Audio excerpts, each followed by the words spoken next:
Guys ఈరోజు మనము నీతి నిజాయితీ గల ఆన్లైన్లో ఇంటర్వ్యూస్ ఇచ్చే ఒక పెద్ద మనిషి గురించి మనం మాట్లాడుకుందాం. ఎందుకంటే ఖచ్చితంగా మాట్లాడుకోవాల్సిన అవసరం ఉంది. ఇక్కడ సివిల్స్ కోచింగ్ అంటాడు, గ్రూప్ 1 కోచింగ్ అంటాడు, గ్రూప్ 2 కోచింగ్ అంటాడు, టెస్ట్ సిరీస్ అంటారు.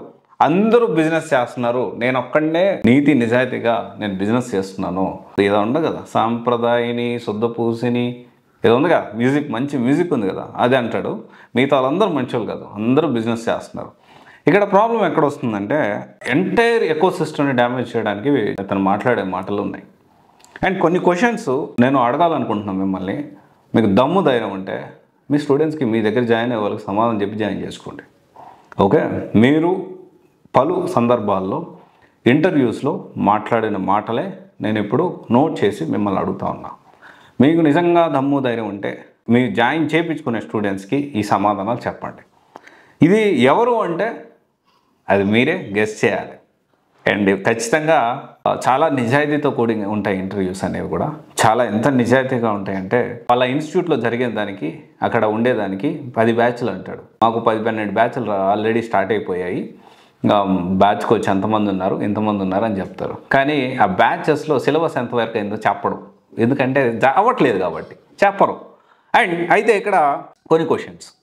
మీరు ఐఏఎస్ ఇన్స్టిట్యూట్ నడుపుతున్నారా, సారాయి దుకాణం నడుపుతున్నారా?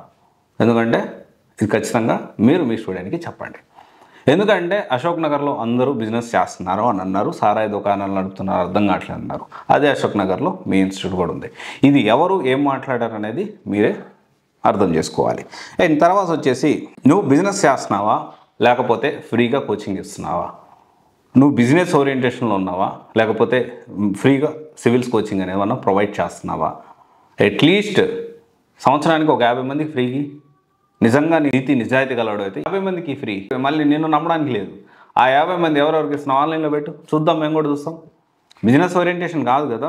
సంవత్సరానికి ఒక బ్యాచ్ ఒక 100 మంది పెడితే ₹1,00,000 వస్తాయి. ₹1,00,000 తీసుకుంటున్నావు కదా, తక్కువేం తీసుకోవటం లేదు. కాకపోతే పక్కన వాళ్ళు మోసం చేస్తున్నారు అనే మాట మాట్లాడి ఆ ఇన్స్టిట్యూట్లో మోసపోయావు కాబట్టి ఇక్కడ 50,000కి ఇస్తా, ఆ ఇన్స్టిట్యూట్లో మోసపోయావు కాబట్టి ఇక్కడ 60,000 ఇస్తా, అలాంటి మాటలు కాకుండా ఇన్ జనరల్ ₹1,00,000 తీసుకుంటున్నావు. ₹1,00,000 నేను తక్కువ మాట్లాడుతున్నా, ఎగ్జాక్ట్ ఫిగర్ అయితే ఒక 10,000 అటు ఇటు ఉండొచ్చు. సో కొంతమంది 70,000, కొంతమంది 80,000 అట్లా ఇస్తా ఉన్నావు. సో యావరేజ్ మనం అనుకుంటే ఒక 100 మంది పిల్లలు నీ దగ్గర జాయిన్ అయితే దాదాపు 80 లక్షల నుంచి ₹1,00,000 దాకా వస్తాయి నీకు కదా, వస్తాయి కదా మీకు. వస్తే అయితే ఒక 50 మందికి ఫ్రీకి ఏం పోయా, ఒక 50 మందికి ఫ్రీకి. బిజినెస్ ఓరియంటేషన్ కాదు బట్ స్టిల్ ఓకే, ఇన్స్టిట్యూట్ నడపాలి కాబట్టి ఒక బ్యాచ్ చేసుకో. మిగతా వాళ్ళందరూ ఫ్రీకి ఓపెన్గా ఫ్రీ టెస్ట్ సిరీస్ క్వాలిటీ అందరికి ప్రొవైడ్ చేయి. బిజినెస్ కాదు కదా నీది, నీకు ఆల్రెడీ వేరే దగ్గర డబ్బులు వస్తున్నాయి కదా, నీ లైఫ్లో బాగా సెటిల్ అయిపోయావు కదా. ఒకవేళ ఇవ్వలేకపోతే ఇలాంటి మాటలు పబ్లిక్లోకి వచ్చి మాట్లాడద్దు. అండ్ తర్వాత వచ్చేసి నేను అంతా ఢిల్లీ ఫ్యాకల్టీ, అంతా ఎక్స్పోర్ట్ అక్కడి నుంచి. మరి నీ దగ్గర లోకల్ ఫ్యాకల్టీ లేరంటారా? మీ దగ్గర ఉన్నారా లేరా? ఉన్నారు కదా. మరి మీదంతా ఎందుకు నా మొత్తం ఢిల్లీ ఫ్యాకల్టీ ఇక్కడ లోకల్ నేను అసలు తీసుకొని అంటారు? అండ్ నీకు ఎందుకని ప్రతి ఒక్క ఇన్స్టిట్యూట్తో గలాటా ఉంది? ప్రతి ఒక్క ఆల్మోస్ట్ చాలా ఇన్స్టిట్యూట్ని కదిలించావు. నువ్వు ఎవరైనా కదిలించావు, అశోక్ నగర్లో ఎవరిని కదిలించినా చెప్తాడు. అండ్ తర్వాత వచ్చేసి నువ్వు నీతి నిజాయితీగా ఉన్నావు కదా, పక్కన వాళ్ళు పెంచి పోషించిన ఎడిటర్స్తో నీకేం పనయా? డబ్బులు ఆశ చూపించి 3 సంవత్సరాల నుంచి బిల్డ్ చేసుకున్న ఒక ఇన్స్టిట్యూట్ నుంచి ఎడిటర్ని ఎందుకు తీసుకున్నావు? నువ్వు ఎందుకు తీసుకున్నావు అంటే మీ ఇష్టమా? అంటే ఇక్కడ తీసుకోవడం తప్పనట్లేదు, 100% తీసుకోవడం తప్పనట్లేదు. డెఫినెట్లీ అతను నువ్వు జీతం ఎక్కువ ఇస్తాను అక్కడ వదిలిపెట్టేసి నీ దగ్గరకు వచ్చేసాడు, అతను కూడా చెప్పలేము ఎందుకంటే అతని పరిస్థితులు ఎట్లున్నాయో మనకు తెలియదు.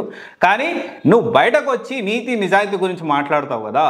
నీతి నిజాయితీ ఉన్నప్పుడు ఒక 3 సంవత్సరాల నుంచి ఒక ఎంప్లాయీ అతనికి ఇబ్బందుల్లో అన్నిట్లో ఎదుర్కొని అండ్ ఎడిటర్ని తీసుకుంటావు, తర్వాత ఎంప్లాయీస్ని లాక్కుంటావు, ఫ్యాకల్టీని లాక్కుంటావు.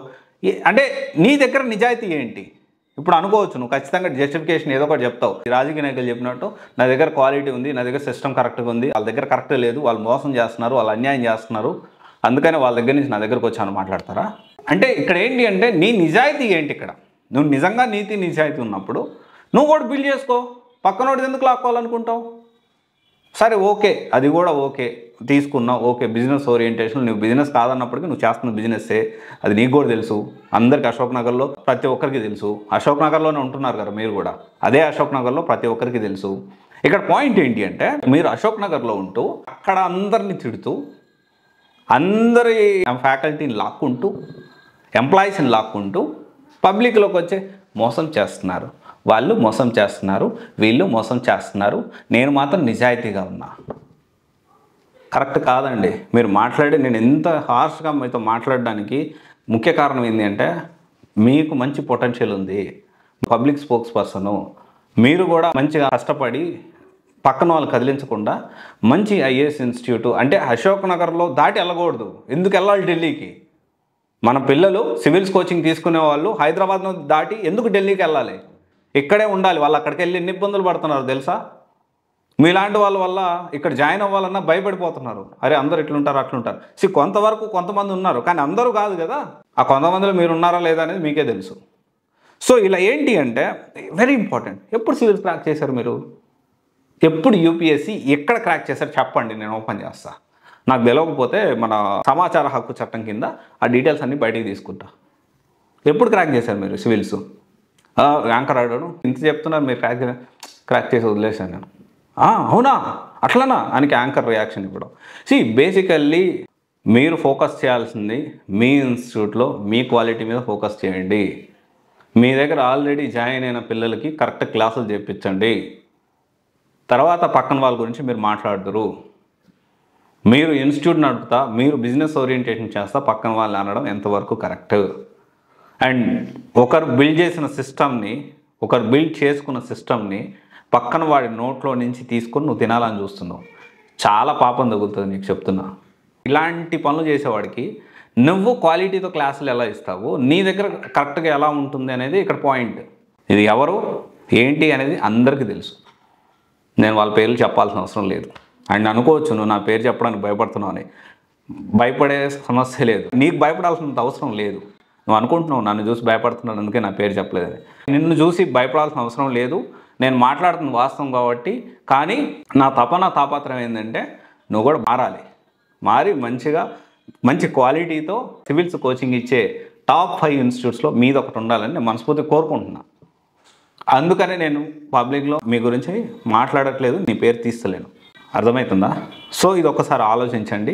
అండ్ ప్రతి ఒక్క స్టూడెంట్ ఇలాంటి వాళ్ళు ఎవరంటే, నేను బిజినెస్ ఓరియంటేషన్ చేయను అనేవాడే బిజినెస్ ఓరియంటేషన్ చేస్తాడు, సివిల్స్ క్రాక్ చేయకపోయినా క్రాక్ చేశానని చెప్పుకుంటాడు, సారాయి దుకాణం ఏమన్నా అని మాట్లాడేవాడే నిజంగా సారాయి దుకాణం నడుపుతారు. ఎందుకంటే రోడ్డు అక్కడ కొట్లాటాలు కానీ, మీ ఇన్స్టిట్యూట్ ముందు కొట్లాటాలు కానీ ఇట్లాంటివన్నీ చేస్తూ ఉన్నారు. సో జాయిన్ అయ్యే ముందు 1కి 10 సార్లు నేను చెప్పిన ఇన్స్టిట్యూట్ బాగుందన్న మీరు జాయిన్ అవ్వద్దు.